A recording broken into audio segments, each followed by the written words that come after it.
A week ago yesterday, the long and very expensive race for the U.S. presidency came to an end, with the campaign came to the end at least, with the election of Barack Obama. It was a historic election for a number of reasons, not least because a man of color with a non-establishment sounding last name was elected to the office for the first time. Regardless of party affiliation, it reminded all of us that change is still possible and that there is still the possibility of opportunity in the United States. And yet, as one of my dissertation advisors always used to remind me, the so what and the now what questions are usually the most interesting ones. In that vein, we organized this panel today to take a first look at the possible shape of U.S. foreign policy under President Obama.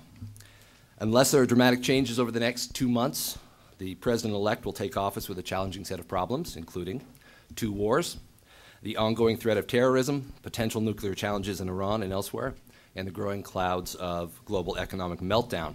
The situation is summarized as follows by Richard Holbrooks in a recent issue of Foreign Affairs magazine, where he wrote, "The next president will inherit a more difficult opening day set of international problems than any of his predecessors have since at least the end of World War II. In such circumstances, his core challenge will be nothing less than to recreate a sense of national purpose and strength after a period of drift, decline, and disastrous mistakes. He will have to reshape policies on the widest imaginable range of challenges, domestic and international. He will need to rebuild productive working relationships with friends and allies. He must revitalize a flagging economy, tame a budget awash in red ink, reduce energy dependence, and turn the corner on the truly existential issue of climate change, tackle the growing danger of nuclear proliferation, improve the defense of the homeland against global terrorists while putting more pressure on al-Qaeda, especially in Pakistan, and, of course, manage 2 wars simultaneously." We've invited our panelists today to help us give us some sense of the challenges and opportunities that will face President Obama, as well as the likely shape of his foreign policy agenda.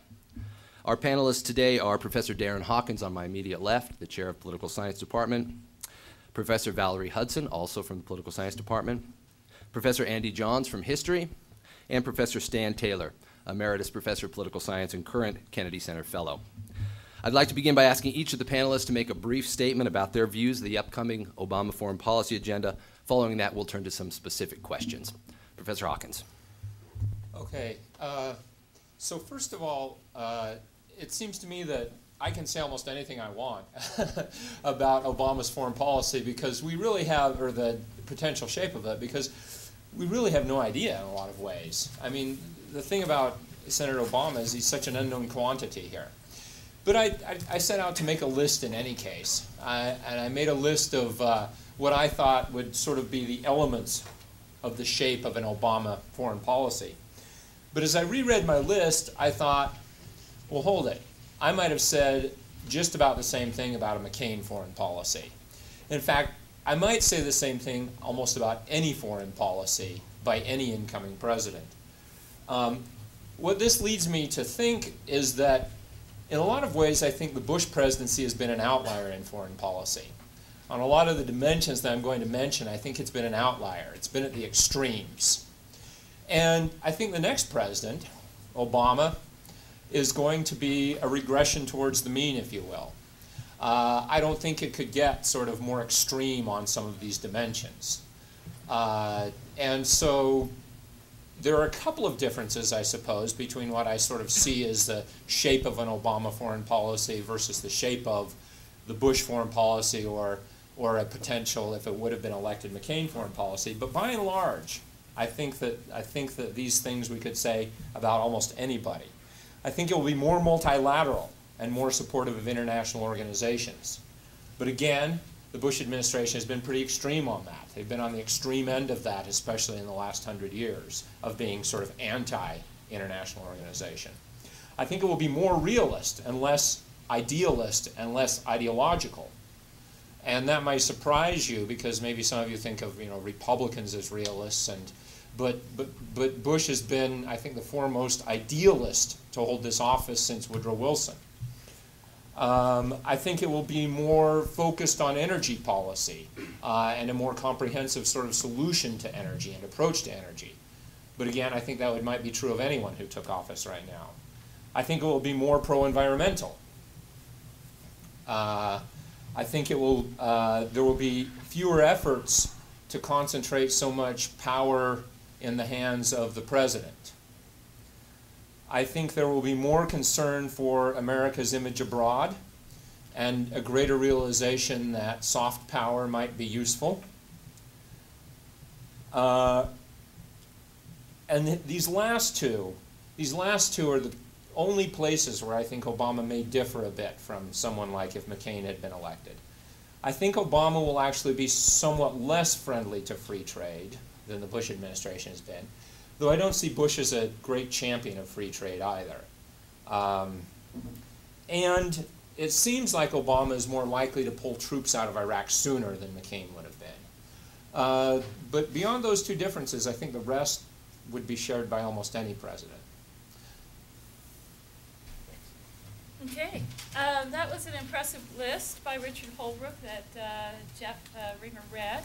I understand he's a contender for the Secretary of State position, so I'm sure that was crafted for the years of Barack Obama.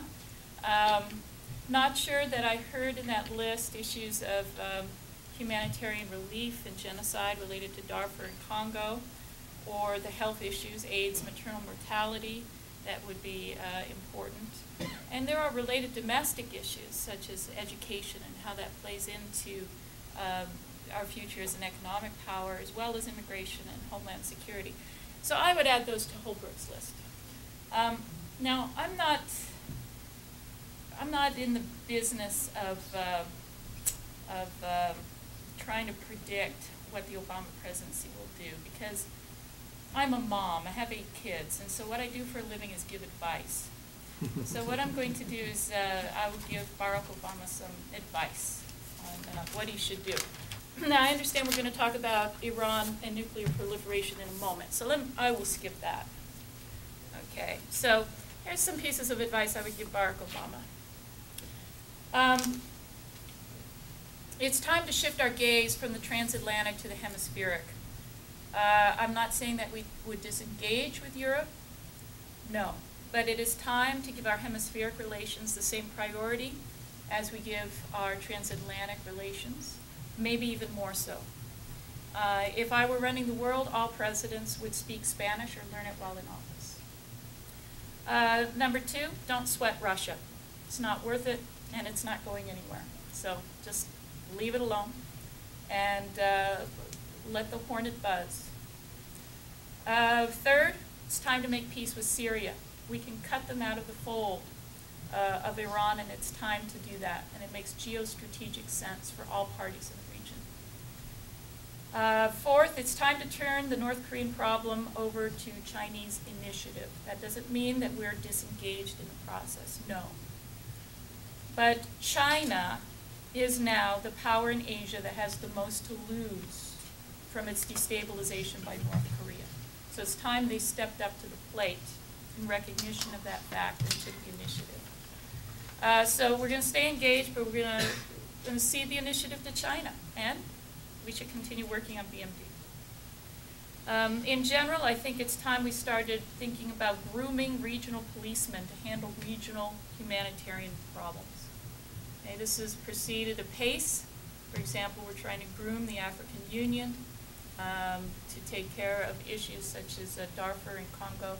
But it's time for a more concerted effort by the U.S. in this mentoring process. I'm a great one for harnessing and tapping the creativity and imagination of all of our citizens. So I think it's time for a national prize to be offered by Barack Obama for the development of new sources of cheap renewable energy that anyone, any American, could vie for that prize. Iraq, Afghanistan, and Pakistan, probably one of the messiest circumstances that we have right now. Very difficult to sort of lay down the law and say this is what should happen there.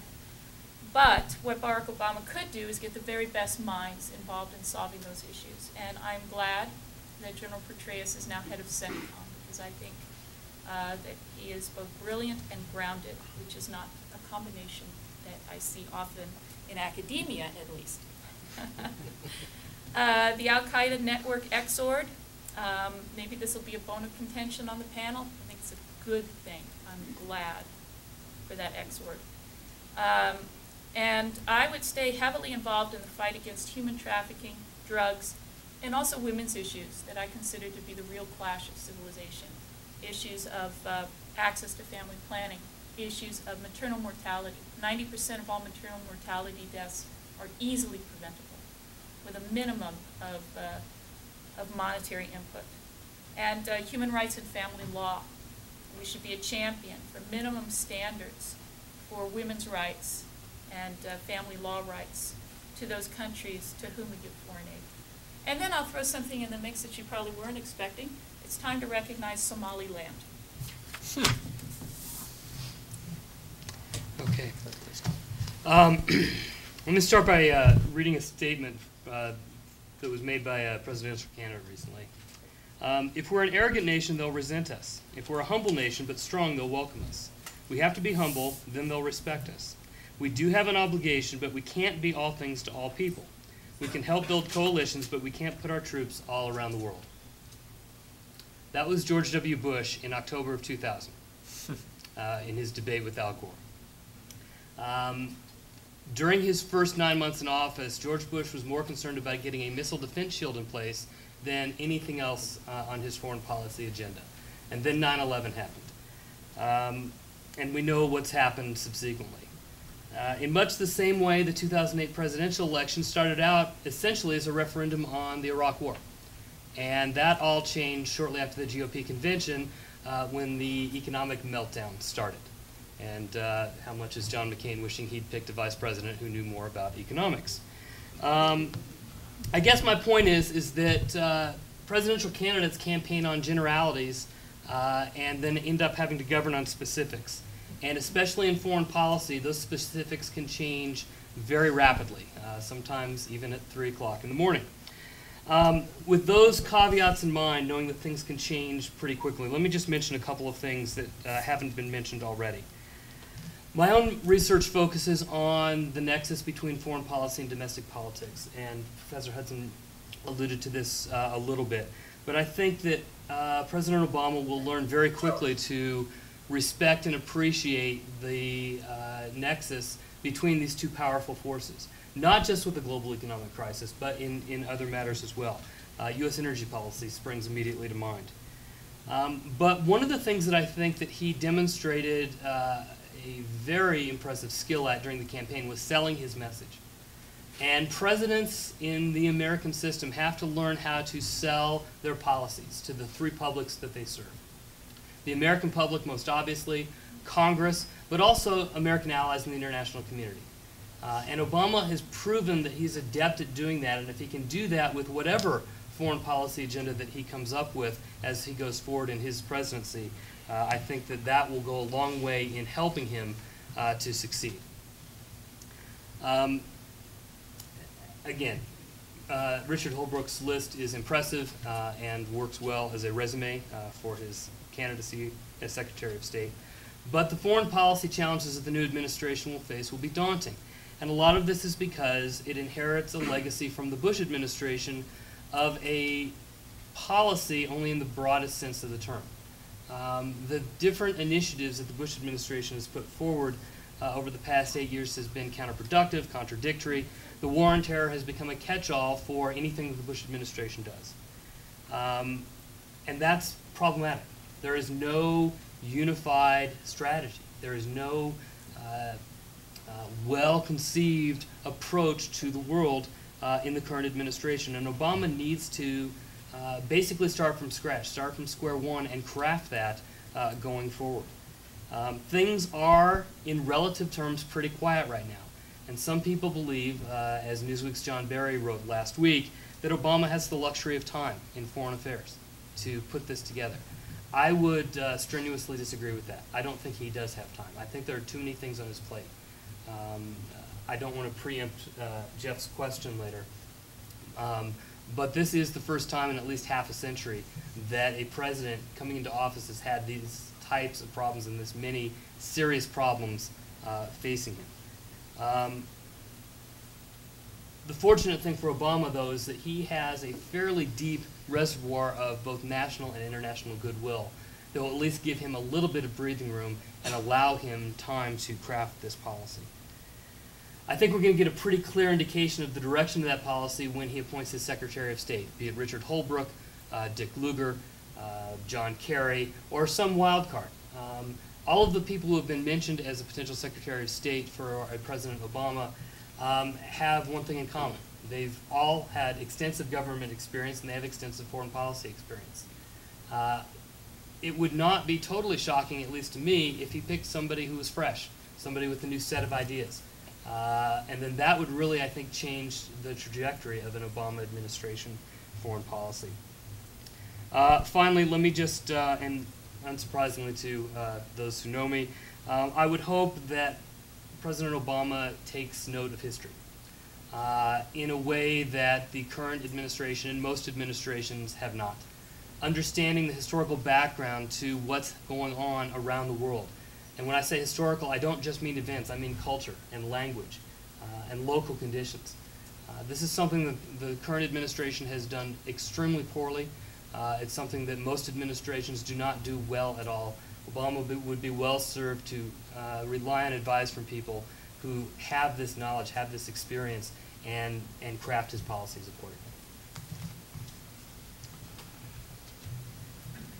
It's hard to be last. Everything has been said. I've always believed quite firmly that how one acts in the world depends on one's perception of the world, how the world is shaped.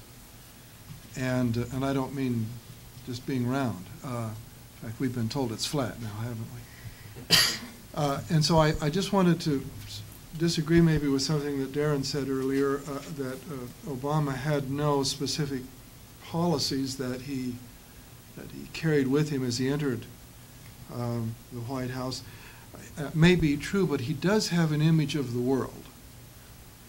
And I think it's very important to know what that image is. And we get a little bit of that out of his book, The Audacity of Hope, that he wrote a few years ago.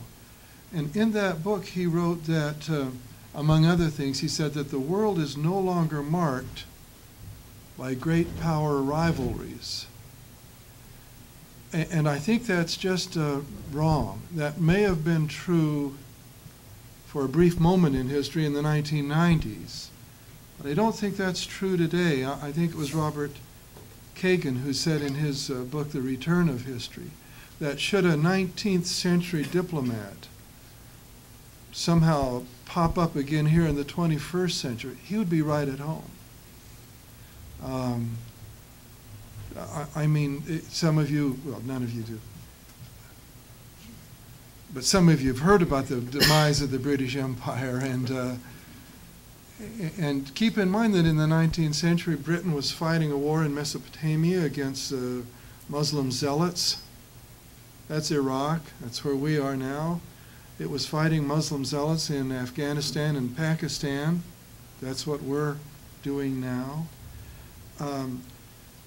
So I think that his image of the world is going to be important, and I hope that it becomes accurate. I don't know if it's accurate now. I have a lot of confidence in Obama. I think he's a very bright person. I think he's probably more thoughtful than any president we've had for many, many years. And as Andrew said, he comes into office with more goodwill than any president, clearly since John Kennedy.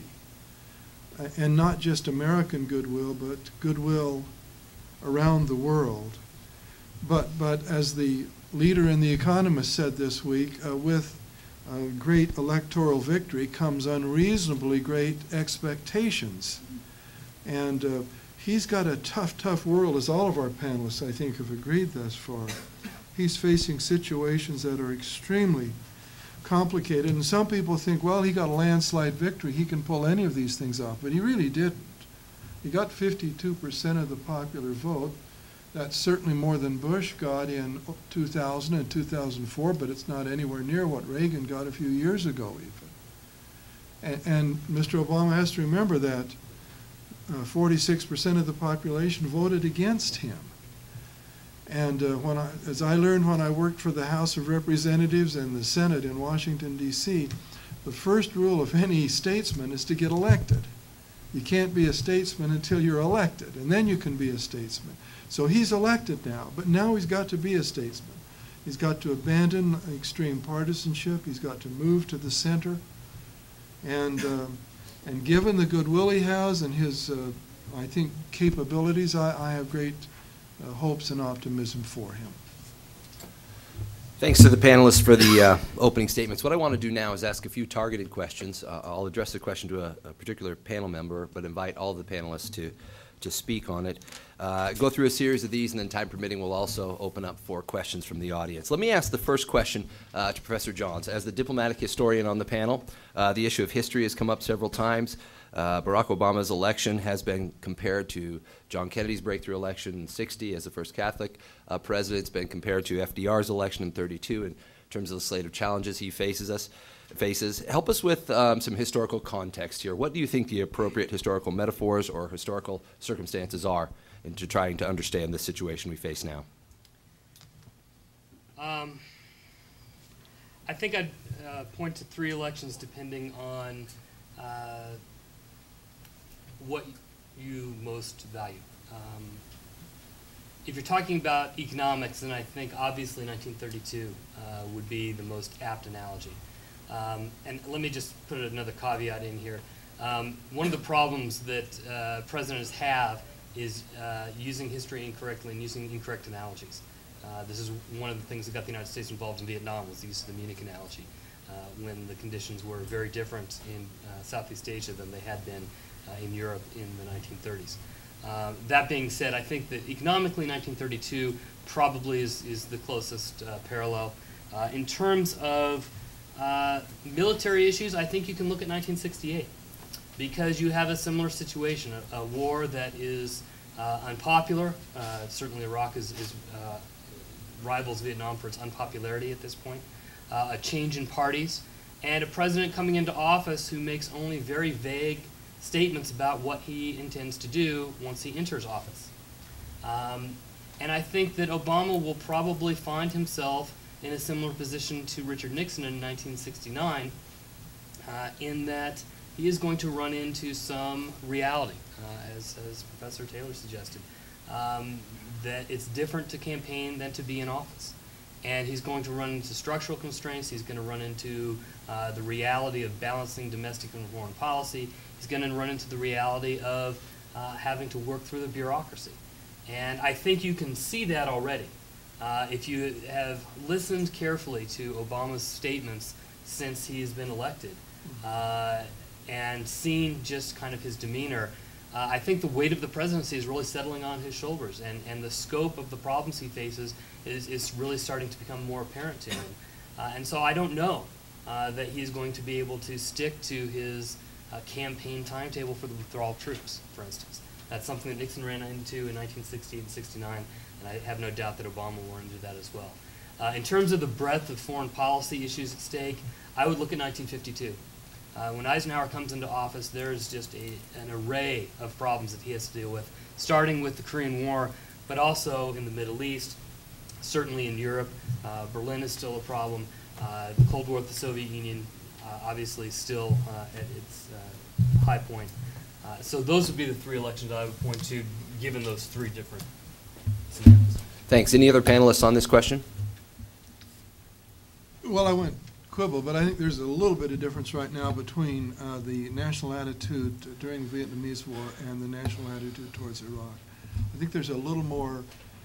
I mean, I was going to school in Cambridge, Massachusetts, through the Vietnamese War, and I remember the soldiers were anyone who walked through Harvard Square in a uniform was laughed at or spit at or scorned, and I don't see that now. So we're perceiving, I think, at least the troops quite a bit differently, and giving them much more support than we did. Although you're right, in the public mind, everyone wants us to get out right now. And I think that he might be. You said you didn't think he'd be able to pull that off. That might be one campaign promise he can pull off, because Iraq is quite different now than it was even when the campaign began, and that may be easier for him. I think Afghanistan, Pakistan are going to be a lot harder for him.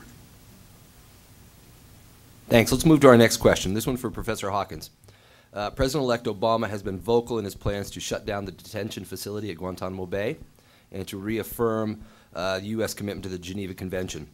A two-part question. Is that the right step, and do you think he'll do it? Well, this is not an easy question. It sounds easy to want to shut down Guantanamo Bay. Certainly the second part of that, reaffirm American commitment to the Geneva Convention, I'm very much in favor of, and I think that's a relatively costless step and something that we should have done a long time ago, and the Bush administration has sort of tried to do, but without much credibility. Shutting down Guantanamo Bay. Well, let's first of all lament the fact that this was ever the strategy that the administration chose to round up these sort of suspected terrorists and put them on an island so close to the United States in such a prominent fashion. Because there's been nothing but one problem after another. With respect to how they're treated and how the administration has wanted to try them. It's been the source of innumerable court cases and a couple of Supreme Court decisions where the Supreme Court has actually sort of stepped in and said, and checked the Bush administration, right? We have some pretty rare cases here. The Supreme Court generally steers clear of foreign policy. To the extent that it's been involved in foreign policy in the last 8 years or so, it's been involved with respect to these Guantanamo kinds of cases, and it has pretty consistently checked the Bush administration on this and said, no, you can't do that, no, you can't do that. So it's become an enormous headache and was a big mistake from the start. But we've got a bunch of people there who are potentially very dangerous people. What do you do with them? I think it's a mistake to just close it down and release them back into the world. It's not that simple, right? You've got people who are apparently potential terrorists, but against whom we don't have enough evidence to actually convict them of terrorism, right? This is the really difficult kind of person to deal with. And nobody else will take them, right? The easiest solution is, well, send them back to the countries of their citizenship. Well, in most cases, countries of their citizenship won't take them. Send them back to some repressive government. Well, I'm not sure that I approve of giving them to hands of torturers. I think that you can't close it down, actually. I think that the best you can do is muddle through. I think the best you can do is set up better rules for trying to try some of these people. Try whom you can. Continue to lean on various countries to take back whoever they will.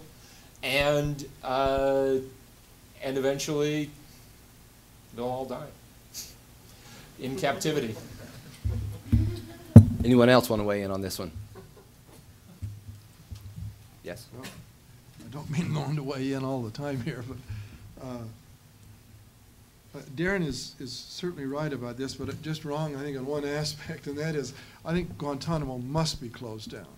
It has gained a symbolic value that goes way beyond its practical value, and just for symbolic reasons must be closed down. Guantanamo was never a solution to a problem. It was always just a symptom of a problem. And as Darren points out, we must do something with the people there. A couple of things we have to keep in mind. Number one, we got some very valuable intelligence from the people who were there. Saved many lives with the intelligence we got from those people. Number two, we've got recidivists there. That is, we've got terrorists who were released, went out and started committing terrorist acts against America again, and have now gone back the second time. And third, we have to, as Darren I think pointed out, we have to do something to hold some way people who are out trying to promote some sort of wanton killing of American citizens, and it is difficult. I guess I'd like to know these people in Guantanamo can't be the only people who are holding in this fashion, right? There's no way. There must be, I don't know how many others, but dozens to hundreds possibly. I guess I'd like to know more about how we're holding them, and I just don't know, right? Because nobody knows. Well, we were holding them in European jails, but now that's all been closed, and they're all at Guantanamo now. Well, we have facilities in Iraq. We have have Yeah. facilities in I Afghanistan? might actually put them in Iraq, in Iraqi prisons. That would be where Yeah. I might. Yeah, and I'm sure that we have some like them in Iraqi prisons. We Yeah, just that's don't talk probably about true. them. That's- Let's go to our third question. Professor Hudson has offered to give advice, so let's ask her to give advice on a thorny problem for the incoming president. An aggressive and potentially nuclear-capable Iran is a significant challenge for the next president. Give President Obama some advice on how to handle that one. Well, here we must first make the distinction between what we say in public and what we do when we're not talking to the White House press corps. And it's obviously time that we admitted that Iran is going to inevitably get nuclear weapons. And they're going to get nuclear weapons maybe by the end of next year. So it's time that we gave up any hope that we are going to dissuade Iran from this particular path that they are on. And it is time for us to prepare for the ramifications of a nuclear Iran. And we should do so in such a way that we make the Iranians think very hard about the consequences that they're going to accrue from this decision that they have taken. We want our preparation to signal to them that the world will be an even chillier place than it currently is for Iran. We should be thinking very proactively about security arrangements with our friends in the region and security guarantees. If some of our allies in the region believe that it may be time to gain ballistic missile technology, perhaps non-nuclear in nature, we should help them. We should sell them that technology. I believe one day the United States and Iran will one day again be allies, maybe not close allies, but allies. It makes sense for both parties to do this. But I take heart from the Indian situation. India exploded its first nuclear weapon in 1974. We had not frosty, but certainly chilly relations with India for a long time. We backed their worst enemies, Pakistan. We made rapprochement with China.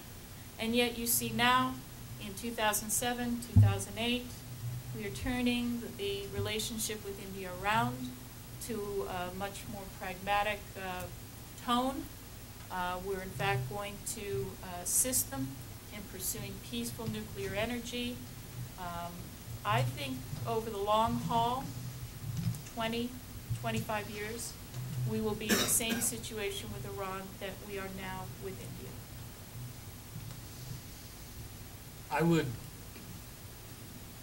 I would say that the situation with India and Iran are different in this way.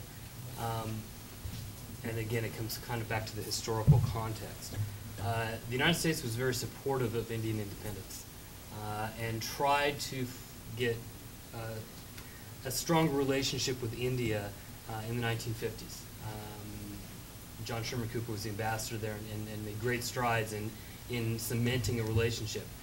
Things got worse in the 1960s, obviously, and once India exploded its nuclear weapon. But I don't think that there was the same level of animosity between the United States and India as there is and has been between the United States and Iran. American actions from 1953 to 1978 are arguably as much responsible for what's happening today as the Iranian Revolution was, I would argue. And I think that that's a long history to overcome. I hope you're right, and it does make a lot of sense for the United States and Iran to be at least partners in the region. But I don't know that, I think they're starting much further behind with Iran than they were with India. I would add to this that I think these are good observations. I think the single best thing that could happen in Iran is to have a sort of a more moderate government, and the best thing the United States can do to help bring about that result is turn down the temperature a little bit and step back a little bit. Now, should we make it clear that their lives will be worse with a bomb? Yes, but not the United States necessarily, right? Europe should make that clear, and Russia should make that clear. And so the United States should really take a big step back here, I think, and help push allies and others forward. Because the more the United States yells about this, the better the power of the hardliners inside of Iran.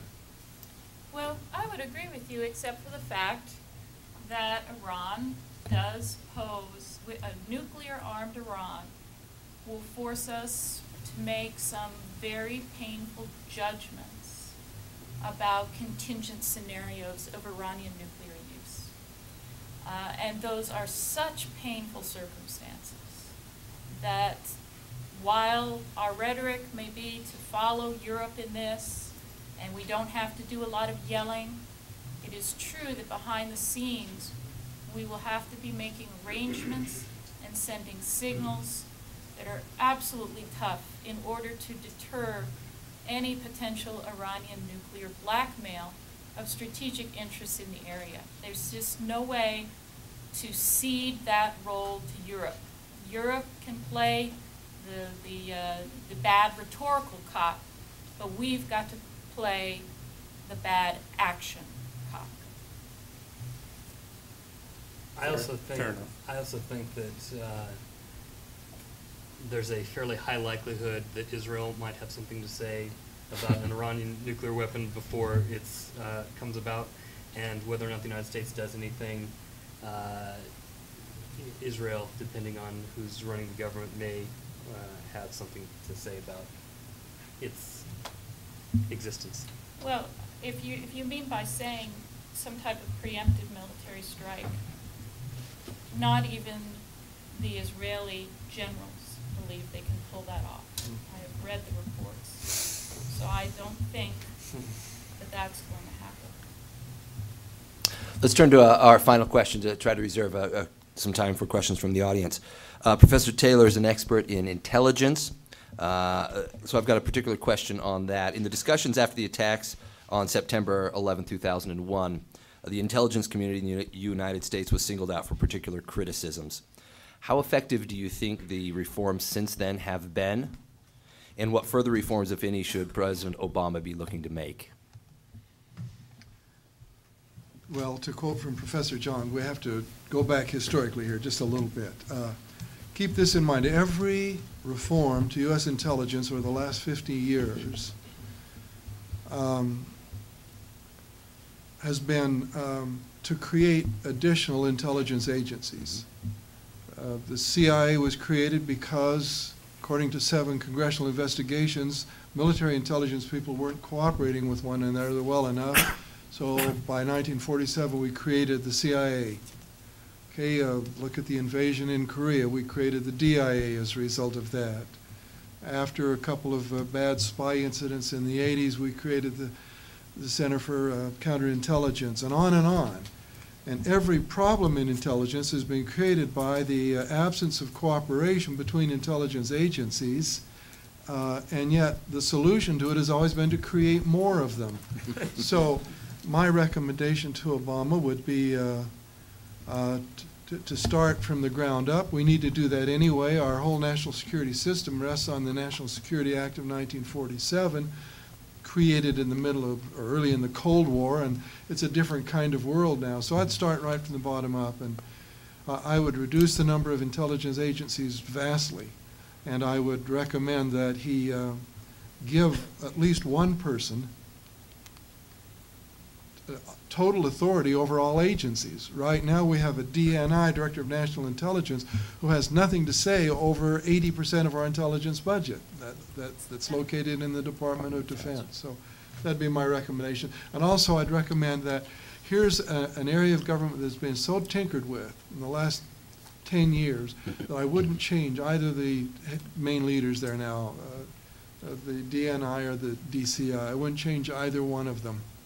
Just a follow-up question. I mean, you know Washington, D.C. from your time back there. Is it possible to create an office that has control over the 80% that falls under the DoD? Well, yeah, I hesitated in saying that because, yes, you can, because there's one person who does have control over that, and that's the president. So I think it's possible, but it's a difficult fight, and I think with Gates there now, it's probably much easier done than it was when Rumsfeld was done. As you know, the Intelligence Reorganization Act of 2004 actually proposed giving the DNI total control over budget and personnel. It was only when the survivors group, which is a strange commentary, the survivors group got involved, the 9/11 survivors group got involved in lobbying. Rumsfeld joined them, and that was pulled out at the last minute. Stan, I've got to tell you, I remain utterly skeptical that DOD, under Bob Gates or anybody that Barack Obama would appoint, would cede control over its intelligence functions to an external entity. I just don't see it. Yeah, well, it may not happen, but it needs to. Well, but it did happen. In the National Security Act of 1947, the DCI was given statutory authority to oversee American intelligence. But he never had that, its authority in practicality. Well, but see, this is the problem. I mean, you can write everything you want into legislation No, and but give them statutory the authority. 1947 Act excluded Defense Department from the DCI. Right. And that's the same thing you have right now. Right.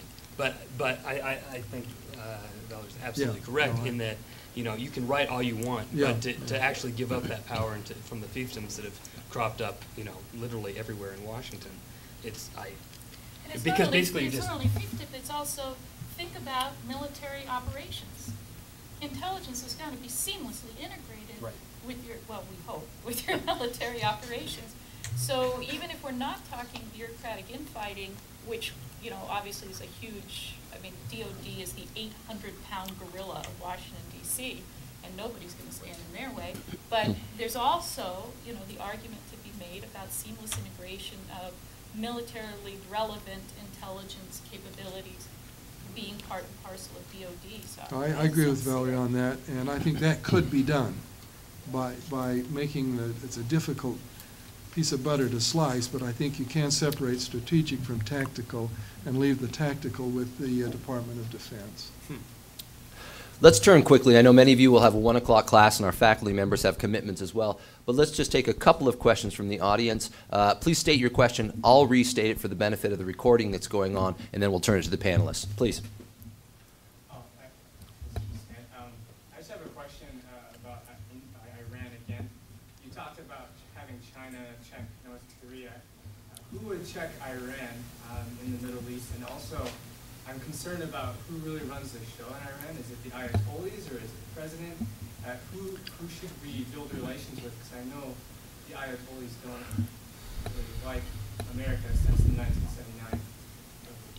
Thanks. Follow-up question on Iran. Who's in control domestically, and who can serve as a regional check in Iran? I'll make a stab at it, but I'm not an Iranian expert. I'm a nuclear weapons expert, so different kettle of fish.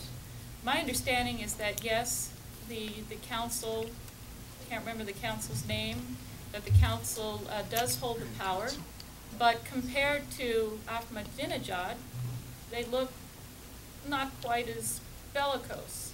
So in some senses, that probably works in our favor, that the ultimate authority lies with those who are less bellicose than the president. But second, you ask who would check them, and obviously it would have to be a Sunni bloc. It would be a Sunni bloc of nations in the Middle East. It would include Egypt, would include Saudi Arabia. You could see Pakistan, perhaps, as part of the Sunni bloc. That would develop deterrent capabilities against a nuclear-armed Iran. But Valerie, if you think it's hard to give take intelligence functions from the DOD, it's going to be even harder to get Sunni nations in a cooperative bloc doing that.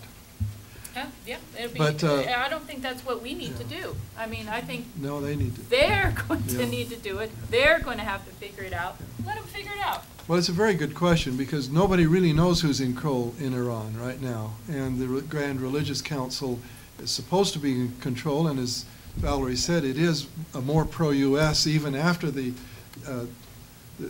British-American covert action there. It's more pro-U.S. now than Ahmadinejad. And to correct something that Professor John said earlier, Iran is not the most anti-American nation in the Middle East. The Iranian people, by and large, are still pretty much pro-U.S. They're the only, it's the only nation in the Middle East that held spontaneously, without any government intervention, 3 nights of candlelight vigils after 9/11. There's a lot of pro-Americanism there, but the government is just such a mess there that nobody knows who's in charge. I think sometimes Ahmadinejad doesn't know who's in charge. Let's go to the question in the back. Why keep flying to New York? Yeah, my name is Darren Jackson. My question regards Africa. I think it's been noted that Barack Obama is our first African American president. He has familial connections to Africa. We had a nation in Africa declare a national holiday based on his election. Does that impact his addressing problems in Africa, Darfur and Congo? Do we see a stronger focus on Africa under an Obama presidency? Thanks. Question on the Obama presidency and African policy. I don't know. I actually don't think so. I think, it's easy to say, sure, we do, but the one place where the Bush administration has been really active is Africa, actually, and sort of unexpectedly so. And I think it's hard to get a lot more active than what the Bush administration has been, just given sort of the U.S. interests in different places around the world and so forth. So, sure, some symbolic gestures and so forth, but this is one place where I actually wouldn't see a large departure from Bush administration policy. Good. Let's go to our final question right here. Will Meads, Admiral Mike Mullen testified earlier this year that in Afghanistan we do what we can, in Iraq we do what we must. How, and in Afghanistan we're spending, in Iraq for 1 month is all we've spent in Afghanistan for the whole war. How is Obama going to change that policy? Even Jennifer Petraeus said the policies that have worked in Iraq will not work for Afghanistan. How will the new administration do it? Question on the Obama presidency and policy in Afghanistan. Well, in 1 year, we'll be saying that we're spending more in Afghanistan on our military than we did in Iraq.